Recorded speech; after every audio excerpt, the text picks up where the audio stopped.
rivodoza a jude nanimba foto-drafitrasa maro tao Toliara.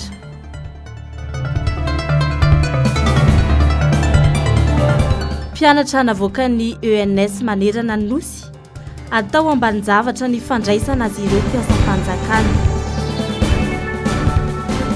Fiainam-pirenena, faritra mena, tsy mandro fahalemany Madagasikara iray manontolo. Sarotoerany Madagasikara eo amin'ny sehatra rehetra, mena avokoa ny tondro rehetra, ary hita miharihary ny firosoana any amin'ny fanjanahana amin'ny lafiny maro toy ny toe-karena, ny sosialy ary ny lafiny ara-politika. Voazanaka i Madagasikara ankehitriny, manjaka ny vahiny, ny mpitondra rahateo manary an-tsitrapo ny maha-malagasy azy, fa malagasy ara-batana fotsiny ihany, hoy ny faneho-kevitra. Tsy tongatonga ho azy ny fikorontanana sy ny fitokonana momba ny resaka tany etsy sy eroa, fa noho ny fanjakany vahiny, eny fa na ny mpitondra fanjakana azy manao tsindrazolena amin'ny teratany malagasy izay tompo-tany razana. Tapitra nompotehina avokoa ireo orinasa malagasy nanana izy azy teto amintsika, toy ny Air Madagascar, ary koa fa anaraka azy ny Jirama noho ny fanapahan-kevitra tsy voahevitra. Efa anepelantanany karana ny secteur bancaire. Ho amena ny karana koa zany secteur électricité, manina koa tonga dia amena azy amin'izay ny présidence ny république ahaingana azy.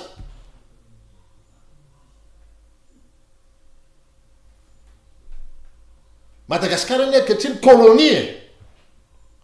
Taloha tsika kolonia frantsay, tsika zao kolonia karana.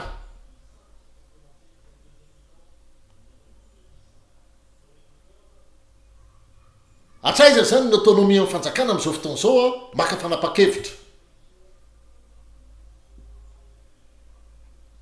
Za tsy contre ny karana aleo azava. Ny karana zao manao ny création de richesse sy manao ny création na valeur ajoutée tao amin'ny firenetsika.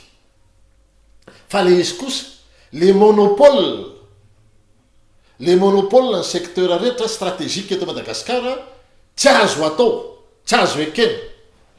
Aleo azava zay. Secteur bancaire efa napelantanany, secteur distribution pétrolière zareo anisany matanjaka, ny secteur télécom zareo no anisany fean'io, ny secteur électricité koa zany ho amena azy. Dia aleo izy tonga dia président république.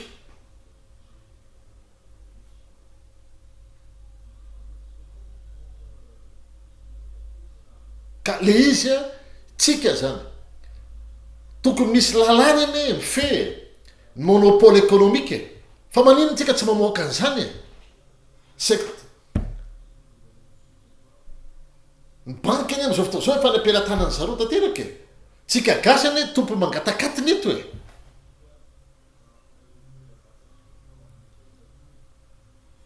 mba mieritsereta tsara reo olona miso azy manoana ny privatisation any Jirama io misy maka société civile koa ny samy seuseo fa ny badibadika any manonoana an'io maninona raha sina débat de fond areo za fotsiny teny hoe aleo ary zany anao consultance, atsovy za dia anao consultance dia ameo fotsiny karamako dia asivy équipe-nareo koa manao consultance any dia aleo ary tsika ameo 6 mois amoahana ny résultat ny rapport farafatarana. Zany ny défi ataoko anie. Fa tsy tokony famitaka zany tsika eto Madagasikara zay. Isan'ny paikady ahafahana mifehy vahoaka ao anatina firenena iray ny fanabadona azy ary tsy mahagaga hoy Serge Zavamahova raha anarana fotsiny sekoly manara-penitra eto amintsika. Zao aloha zanaky ny mpitondra rehetra zany afrikanina ao anatin'izay Madagasikara tsy mahazo mianatra ntsony any États-Unis. Efa tsara zany. Fa miandry koa zany ny Européenne namoaka an'izany sy ny tany hafa. Hoe tsy mahazo mianatra any amin'izareo koa ny mpitondra afrikanina rehetra. Fa ny olana binational ny sasany, ny akamarony. Dia lalaoviny ndray zany nationalité frantsay raha ho any Europe izy. Raha olona tia tandrazana. Le tia tandrazana eto moa koa za tsy miresaka le nationalisme. Fa ny resahako eto dia le patriotisme. Tokony tsy hisy ministre fampianarana ohatra azo ekena exemple zany nalaiko raha ny zanany tsy ampianarina amin'ny système gasy exemple ane zany fa ny tena marina izy rehetra tokony nampianatra ny zanany amin'ny système gasy satria am'izay fotoan'izay mety amboariny kokoa le sekoly eny ny tsiraraha iny zareo le sekoly eny zanak'izy menakavy na hita rany tsy mianatra any amin'ny sekoly gasy fa mianatra na ny amin'ny lycée français na ny amin'ny american school na ny amin'ny anglisy na tsy fantatro inony ato amin'ny turka ato amin'ny collège lumière dato etc fa izy menakavy ka mandefa ny zanany any amin'ny sekoly gasy zay ny le izy de tsy rarahana zany zay programme anao enao ve tompony andraikitsy mifampianarana ministre enao ve recteur université enao ve zao nefa ny zanakao tsy anatin'ny système magasy ny mpampianatra any am'izao fotoana zao tsisy formation ntsony ny mpampianatry ny lycée nga misy an'izany inspecteur d'enseignement zany ntsony tamin'ny andronay mbola nisy zany hoe inspecteur d'enseignement mijery zany qualité ny enseignement public tam'izay nianatra tany Ampasapitso tany Alarby am'izao fotoana zao hoe tsisy tsony zany ny tena mahagaga hoy Zafimahova Serge ny fikipin'ireo manampahaizana sy ireo avaram-pianarana manoloana ny olana mitranga eto amin'ny firenena izao. Misy manampahaizana amin'ny lalàna eto amintsika saingy mini mikipy manoloana ireo fandikan-dalàna sesilandy. Misy mpitandro ny filaminana eto amintsika fa mini mikipy manoloana ireo alatra bevava ataony sasany. Misy vahoaka eto fa samy mangina sy mijery fotsiny manoloana ny fanompotehana ataon'ireo olana ampindramina fahefana. Raha samy hozana tany any aleo miverina amin'ny fanjanahantany tany aloha toy izay izao falevantena sadasada misy eto amin'ny firenentsika izao. Hoy ihany i Zafimahova Serge.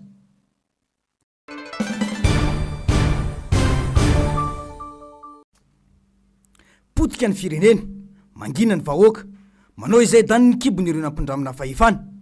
Vahoaka fadiran'ovana indrindra maneran-tany firenena anjakany ny kolikoly manjaka ny tsy fandriam-pahalemana miparitaka ny zava-mahadomelona tsy tazana ny tena asan'ireo nampindramina fahefana sy nomem-pahefana ho amin'izany kanefa ny karama tsy tapaka isam-bolana ho azy ireo. Manahirana tanteraka ny zava-misy eto Madagasikara amin'izao hoy ity malagasy mila ravinahitra any ivelany ity. Zavatra telo hitako hoe tena mazava. Voalohany kanina mionona ny vahoaka. Ny tiako lazaina amin'izany misy zavatra roa ny tiako lazaina amin'izay mionona zay. Eo le olona zay lasa zatra amin'le forina de na inona mitranga na inona mitranga de tatazany daholo iny rehetrarehetra iny. Ary misy le fiononana anankiray le olona mbola manana kely ka tsy alohandry zareo miafy tsy alohandry zareo miaina amin'izay kely ananany matahotra sao de hoe overy le zavatra ananany kely iny. Reo ny zavatra roa hitako hoe mahatonga ny forina eto Madagasikara. Zavatra rehetrarehetra tokony hitranga eto fanjakana ny tokony maka ndraikitra ny rehetrarehetra kanefa ny fanjakatsika to tsy hita zay ataony ohatra amin'ny lalao fotsiny izy menakavy mieritreritra ny tenany tsirairay avy mampiasa ny volam-bahoaka araka n'izay teneny kanefa ny volam-bahoaka rehefa tsisy tsony zay aloha ny voalohany. Faharoa manarakaaraka izany le voarisantsika teo le hoe ny vahoaka efa tena ohatra ny voan'ny taraikiraikena iny koa nefany ao ny fatahorana ao le finonana le fanresantsika teo nefa tsy fatany vahoaka fa izy ny tena hery. Ny rehetra no mila tonga saina ho hatrany ny fanazavana mila resena ny tahotra raha toka mila fanovana tsy vaolana ny fimenomenomana fotsiny any ambadika fa mitaky fandraisana ndraikitra avy amin'ny tsirairay ny zavamisy ho hatrany ity malagasy mila ravinahitra any ivelany ity. Solution voalohany de na izy nareo de ataovy zay mampiasa ny firaisan-kina avy any amin'ny razantsika nge zany hoe fievanany firaisan-kina nanatsika de narina fotsiny ve zany mino fa samy mbola manana an'izany daholy fa le tahotra ozy sy le fiononana ny mavoan'izany ka adiny io raha tianao tsara ny noavinao raha tianao tsara ny noavin'ny taranakao ary averiko voalohany indrindra de tsy maintsy ampiasaina ny firaisan-kina zay ny voalohany indrindra. Rehefa vita ny firaisan-kina de miaraka mifandinika hoe inona marina ny tena tsara atsika inona no atao atsika. Maonina ny mahita ny fahoriana iany amin'ny piraitan-drazana hoy ihany ity malagasy monina any ivelany ity. Ny safidiny tsisy hoendrika sy anarana ny tenany mba aza ho nitondra afatra ho an'ny malagasy mitovy raha aminy ho iatrany ny tenany. Mila miray iny isika ary mila mandray andraikitra fa tsy andry fanjakana efa hita tsy hitondra fiovana ho iatrany ny fanehon-keviny.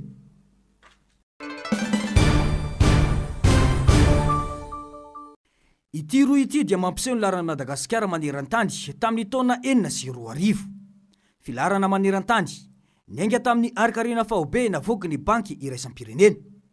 Araka ny zavatra hita dia tany amin'ny larana fa 730 tamin'ireo firenena 700 no nisy an'i Madagasikara tamin'ny taona 2004. 4.4 miliara dolara ny PIB tamin'ny taona io, izay niakatra raha nita tamin'ny taona 2004 satria 4.7 tapitrisa dolara mahery-kely izany ho an'ny taona 2004. Midika izany fa niakatra isan-taona ny fari-piainan'ny vahoaka malagasy nandritra ny fitondrana ara-valomanana. Tsy nahafa-pony sasany vokatra azo ka raikitra ny fanonganam-panjakana izay mbola mampametra panotaninany maro hatretony hoe tena fitiavan-tany razana sa famarinana ankadiny fiainam-bahoaka no natao ary dia niverenana eo ambanin'ny vahiny ny firenena. 4 taona taorian'ny fanonganam-panjakana ny taona 2024, firenena fa 5 mantra indrindra maneran-tany i Madagasikara raha toka efa firenena fa 730 amin'ireo firenena misy 700 mandroso ny taona 2004. Ny taona 2024 indray lasa firenena fa 7 mantra indrindra maneran-tany i Madagasikara. Raha ravony dia mibaribary fa miemotra isan-taona i Madagasikara eo misehitry ny fandrosoana. Tsy misy zava-banina satria tsy faiza mitantana no misy hoy ny mpanao politika. Fa ny tsika nge afarana daholo irehetrarehetra io ny 90% zavatra ilaina eto afarana daholo ary mampalahelo no maty hatramin'ny artisanat gasy eny hatramin'ny arendrina nge afarantsika ny Chine rehefa tonga 26 juin nefa de eto nisy artisanat gasy nanao arendrina io de maty daholo reny. Zavatra ohatr'izany zany ny ilaina an'le diplomatie économique zany no tena tokony ho atao. De manao ahoana ny balance commerciale am'izay fa rehefa perte amin'ny balance commerciale anao de maty ihany koa ny toekarena anao ohatra ny balance commerciale atsika amin'ny Chine io. Inona moa zany zao ny ahondratsika ny Chine? Ny Sinoa ny teny hoe raha anisany tao anaty Madagasikara firenena 5 hoe manondrana sakafo any aminy dia tsy taxen'ny douane. Zany nge afetriny zany. De anao zany ny zavatra sakafo ny ato aminao fa tsy ampy ao anaty Madagasikara ao. Itsika efa tsy ampy sakafo ka tsika zany manondrana sakafo any Chine de tsy taxeny fa miditra gabraraka any anazy zany miditra fotsiny am'izao any fa ny anao ary ato tsy ampiko de ho alainy sinoa zany sakafonao. Zavatra ohatran'izany mila tandremana daholo amina resaka diplomatie sy géostratégique géopolitique io. Manampitrotraka ny tsy faiza mitantana ny fanaovana ampimamba ny fandraharana, ny fanaovana tantely afa-drakotra ireo arim-pirenena. Tsy mirotsaka any anatin'ny kitapo-bolam-panjakana ny ampahany betsaka amin'ireo vola miditra. Tsy tongatonga ho azy ny fandrosoana tamin'ny fitondrana ara-valomanana satria entitra ny ara-pitondrana sy ara-pitantanana voafeny diplomasia sy ny fifandraisana tamin'ireo firenena mandroso ho iatrany ny fanehon-kevitra. Ohatrany hoe eto Madagasikara alain'ny olona fotsiny ny safira anao de beryl anao de nefa ny vidina safira alay grama ohatrinona ny tseny iraisam-pirenena de nisy rapport amin'ny banque mondiale tsy haiko tamin'ny taona natako an'iny hoe Madagasikara mpamokatra safira be indrindra eto ambony tany fa inona lay impact lay safira teto amintsika tsisy tena tsy misy nefa de lafo be io ny atialatsika sy ny environnementsika ny potika tanteraka raha ny anaty alina zamena ry potika efa tany fa ny impact économique izy eto amintsika eny tsy misy. Inona ny zavatra hoe mivaingana ty azo tavidina safira tsy misy. Nananganana SADC nge tsy miresaka fotsiny hoe irégler conflit aty amin'ny faritra Afrika faritra tsy misy atsananany resaka essence économique nge ny tena nananganana an'io fa hatram'izao inona ka zany réglen'le SADC resaka ady foana. Nana problème Madagasikara de natsona SADC satria hoe resaka subsidiarité le tamin'ny fanakaiky manana problème ny RDC Congo de SADC fa inona zany tombontsoa Madagasikara raha toekarena sy ara-baratra tamin'ny SADC za manontany tena inona. Mila tonga saina ny malagasy ny politika ny mpamosavy malemy no misy eto ho ihany Ignace Randriamamizafy ka ny atao an-trano ihany no ampiriatina fa ny tena fahavalo iatsoahana sy tambatambazana. Mitaky zava-baovao ny firenena sy ny sehatra rehetra, mila fanovana sy fiovana fa raha mbola entina amin'ny politika mirefarefa sy ny fomba fiasa tsy manaiky ahitsy ary ny fitantanana tsy refeso mandidy dia tsy ho hita ao anatin'ny saribolantany intsony ny malagasy atsoatsy ho iatrany irandria mamizafy Ignace.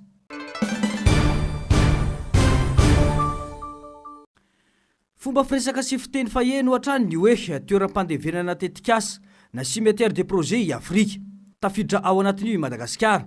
Izay zary lasa vina pokaty sy maniditsidiny fihetsiketsehana teknika sy fivorivoriana ny atrikasa sy ny tetikasa no betsaka fa ny asa sy ny fanatanterahana tsy misy. Ny fomba entina manatanteraka tsy voarefy arabola sy arapotona. Sary lasa fomba entina mitady famatsimbola sy andaniana vola ny atrikasa sy ny fivorivoriana etseroa. Any ka betsaka ireo tetikasa tsy tena mipaka na sy makany any amin'ny tombontsoa no faritany. Sary lasa fomba fiasa entina mitantana firenena izany satria tena popoka amin'ny fihetsiketsehana teknika, fampanantenana, resaka mbola tabatra, fa ny fanatanterahana iviny mba tsy ilazana fa pokaty. Fampanantenana ny fananganana orinasa mpanamboatra fiara dia ny orinasa gasikara i Madagasikara. Fa inona ny teo? Ilay vato fototra ho an'ny orinasa mpanamboatra etanol bobongolo. Betsaka ny fivoahan'ny mpitondra makany ivelany. Manatrika etsikara diplomatika, resaka fitantanana, fampandrosoana, fatao fandaniana volam-bahoaka fotsiny izany satria marisarisa hatramin'ny mpampiasa vola ho tonga eto Madagasikara. Mila mandalina ny rehetra fa tsy anaiky fampandriana adrisa amin'ny serasera fotsiny ihany, hoy ny faneho-kevitra. Hoe ny fanjakana ny teny hoe ho avy ety ny arabo tondra famatsim-bola tsy haiko 10 milliards de dollars efa tany amin'ny 2009 loha zany reny zany fa tsy misy 1 milliard tsy misy 1 dollar mirotsaka eo raha tsy manaiky any Banque mondiale sy ny FMI. Mila maka lettre de satisfecité any ianao de tanterahanao ny fepetra de rehefa mahazo an'io ianao de lasa am'izay zay fa nazo lalina tany amin'ny Banque mondiale sy ny FMI fa mety am'izay de mbola naramaso koa zareo va re ambadika ery hoe inona le famatsim-bola atraizany capacité de dette nareo le vola hoentin'le olona ty ve tena investissement direct amin'ny mampandrarahan'le olona sa misy trosa ho an'ny Madagasikara. Izany rehetrarehetra zany tsy azony hoe elana daholo. Raha nao investissement direct mozy pour 10 milliards de dollars rabasoa rabatsara fa inona ny impact an'izay amin'ny vahoaka malagasy sao de hoe ho alainy ndray koa ny matière première de ivarotana produit fini fotsiny tsika rehefa avao tena manahirana. Zary entina amin'ny aingam-panahy ny firenena, tantanina amin'ny fitanisana vina sy tetikasa, fa ny asa fanatanterahana tsy tena misy mahomby. Ny resaka ady amin'ny fantrana moa, sary lasa kabary ambony vavahady tahaka ny bokotra no potserina, dia mivany olana.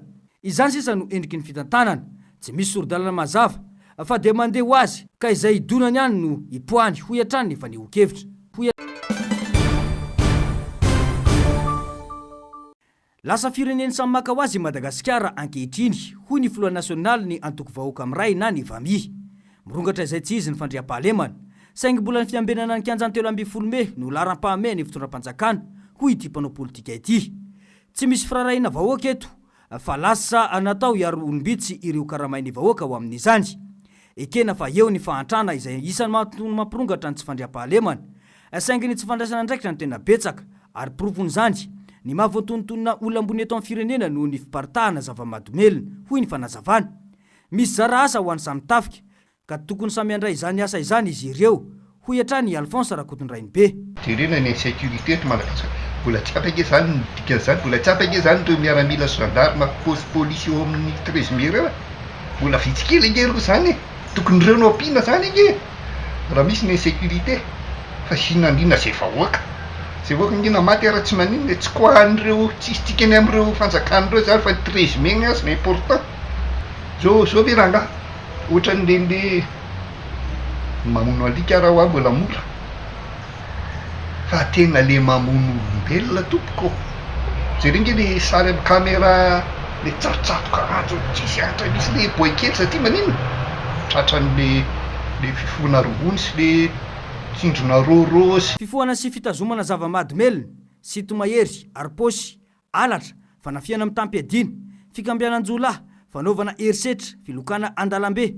Ireo amin'ny ankapobeny no fandika andalana tena ataon'ireo jolahy eto Antananarivo renivohitra, raha raisina amin'ny tatitra navoaka ny polisy pirenena. Raha ny tatitra atrany dia tanora latsaky ny 20 taona avokoa no manao ny asa ratsy eto an-drenivohitra. I Madagasikara iray manontolo no lasa faritra mena amin'ny lafiny rehetra amin'izao, hoy ihany ity mpanao politika ity.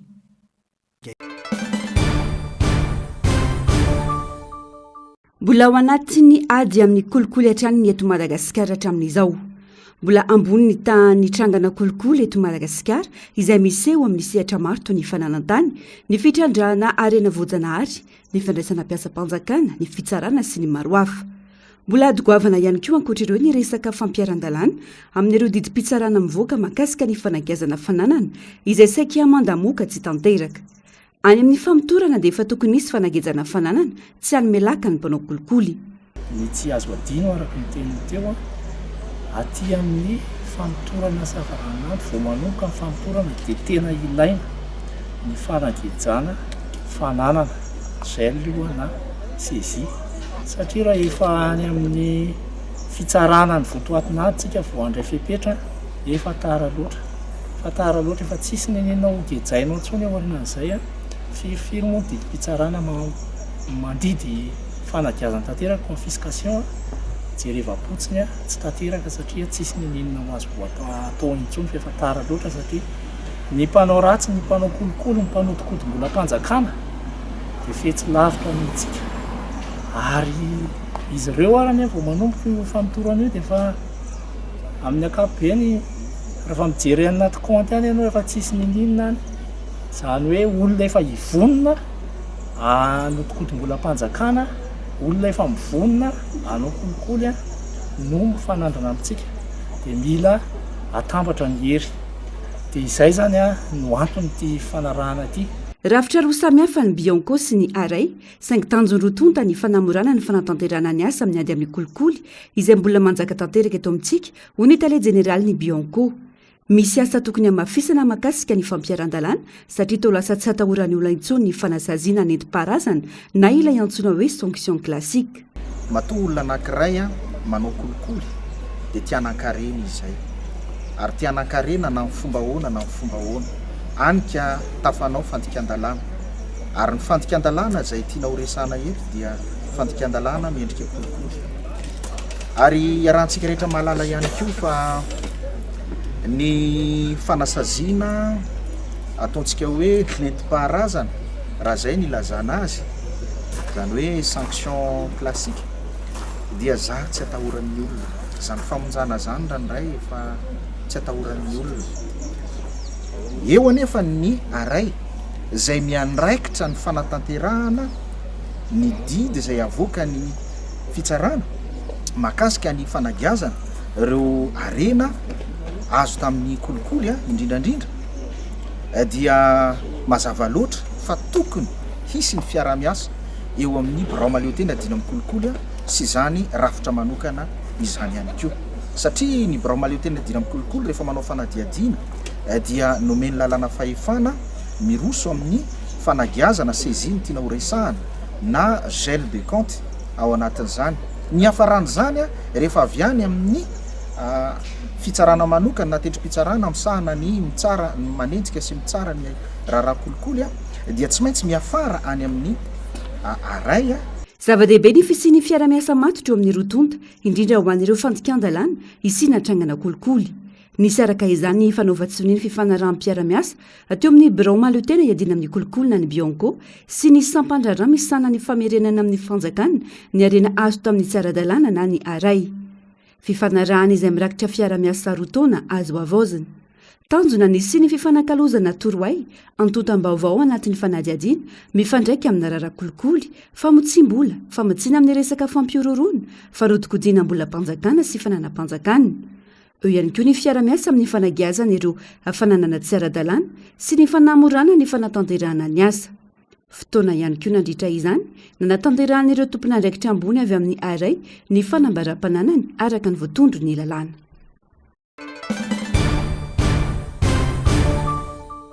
Miandry fatratra ny fandraisana azy ireo mpampianatra mpiasa-panjakana ireo mpianatra mivoaka amin'ny ENS efatra manerana ny nosy amin'izao fotoana izao.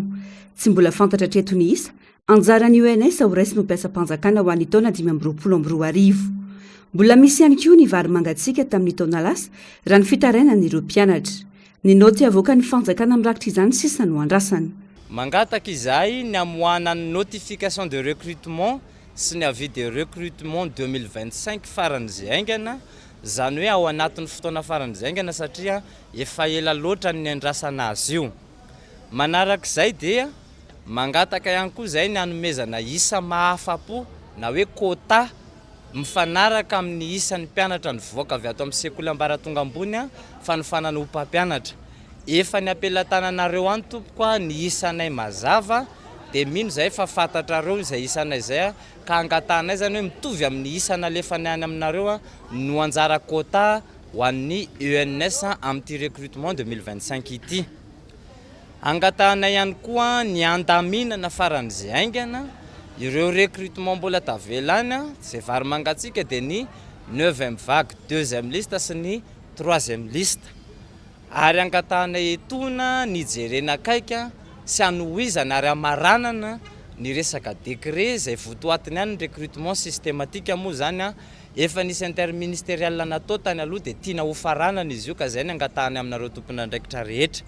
Mariana fa mamoaka mpampianatra isan-taona ny ENS hitombo hatrany olana raha ajanona ny fandraisana azy ireo. Ho tonga ny misy savorovory ny raharaha raha tsy misy fifampiresahany eo ministry ny fanabeazam-pirenena sy ireo navita fianarana teny anivon'ny ENS na ny sekoly ambony fa ny farany ho mpampianatra hoy ny fanamafisana izy ireo.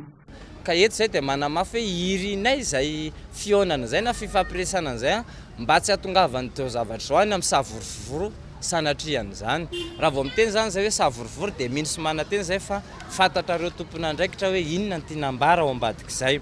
Efa inibetsaka zay nanao ny antso-panao gazety tahakan'izao ny taraina nanao antso fanairana nanao fanambarana tahakan'izao dia hitatsika eo ny fivoarana ka zay ny tenanay hoe manateny zay fa misy ray aman-dreny miaino dia ho hitatsika eo hoe isy fifampiresahana ave ary ny zavatra tena tenaina dia hoe mba valy teny mahafapo no azo rehefa misy zay fifampiresahana zay fa tsy sanatrian'izany hoe fandrirarirana fotsiny ihany azo adika ho fanaovana tsinitsina ny fampianarana ny fihetsiky ny mpitondra izay tsy rotitra akory manoloana ny zava-misy ary saika miandry etsika hatrany vao manapa-kevitra. Any amin'ny sehatra hafa ny laram-pamiana kanefa mpampianatra tsara hofana sy nahavita fianarana no antoka mampahomby sy manatsara ny kalitaon'ny fanabeazana sy fampianarana eto Madagasikara ka tokony homena ny lanjany. Nandravarava tao amin'ny distrika ny Toliara faharoa ny Rivodoza Jude Tolakandro nandritra ny fandalovany. Foto-drafitrasa maro no potika sy rava nandritra izany raha nitatitra ny avy ao amin'ny BNGRC. Tafiditra ao anatin'izany ny foto-drafitrasa iombonana toy ny EPP ao Beinta, Befasy, Maromena, Ankilimiova, Anakao. Eo ihany koa ny foto-drafitrasa toy ny trano sy fiangonana ny antoerana. Marobe ireo trabona vokatra izany raha nitatitra trany. Tamin'ny iray ora Tolakandro teo, tao amin'ny komina trano roa distrika ny Belo, faritra Androy no nisy ny ivo ny Rivodoza Jude, 7 kilometatra isan'ora ny rivotra entiny, arahina tafiotra 20 kilometatra isan'ora, izay tsy dia misy fetraikany ety an-tanety raha ny fampitam-baovao ny sampana mpamantatra ny toetrandro.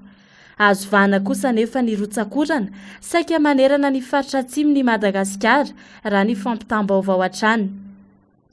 Mikisaka miantsinanana trany ny Rivodoza Jude amin'ny hafainganam-pandeha 17 kilometatra isan'ora ary vinavinaina ivoaka an-dranomasina anio hariva. Tsy miova ny filazana loza amin'ny tatao ny faritra Anosy, Betioka Atsimo, Benenitra, Ampani. Filazana loza manambana kosa ho an'ny Vangaindrano, Midongy Atsimo ary Befotaka. Ahery ny ranomasina ary ho mafy ny fitsioka ny rivotra ka manentana hatrany ireo mpiandrika manelanelana ny mainty rano sy Tolanaro sy ny Tolanaro hatrany manory ny tompon'andraikitra tsy andrika intsony mandra-pahalasa ny loza.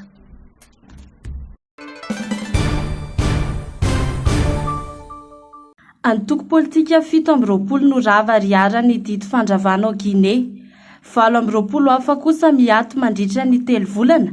Araka ny vokatra navoaka ny Tale Nasionaly ny raharaha politika sy ny fitantanana ny fifidianana tao Guinée, Omaly Zuma 14 Martsa. Taoriany tomba nandeha ny faharoa natao ny fitsarana tany Guinée, mahakasika ireo antoko politika marobe mijoro ao amin'ity firenena ity. Nivoaka ny vokatra Omaly tamin'ny fiafaran'ny fotoana nanaovana ny tombana. Nampizara ho 5 ireo vondrona sy antoko politika ireo tombana natao araka ny valim-pitsarana. Misy antoko 4 ohatra ambany fanaraha-maso mandritra ny 3 volana. Antoko 20 isa no nampiatoana vonjomaika mandritra ny 3 volana, izany hoe miato avokoa ireo etika politika rehetra mandritra io fepitaona io. isan'izany ny antoko tamin'ny fitondran'ny filoha Lansana Conté. Ankoatr'izay, antoko 17 be izao no nofoanana tanteraka tamin'ny alalan'ny didim-pitsarana ka tsy mahazo miasa ao Guinée intsony. Antoko 14 ireo mahazo manohy ny asa fa mila fanarahan-dalàna kokoa. Antoko 17 no azo lazaina fa mijoro araka ny tokony ho izy ka nomena lalana hiasa ara-dalàna ny antoerana. Antony andraisana izao fanapa-kevitra izao, ny fampanarahan-dalàna ny antoko politika ny antoerana, anatsarana kokoa ny tontolon'ny politika guinéenne raha ny loharanom-baovao.